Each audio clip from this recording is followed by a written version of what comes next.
மன்னவா ஒரு கோயில் போய் இந்த மாளிகை எதற்காக?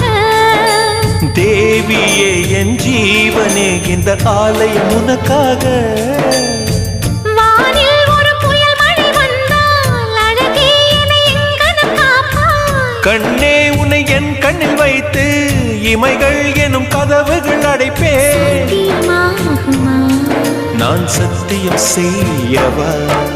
தொடு தொடுவெனவே வானவில் என்னை தூரத்தில் அழைக்கின்ற நேரம்.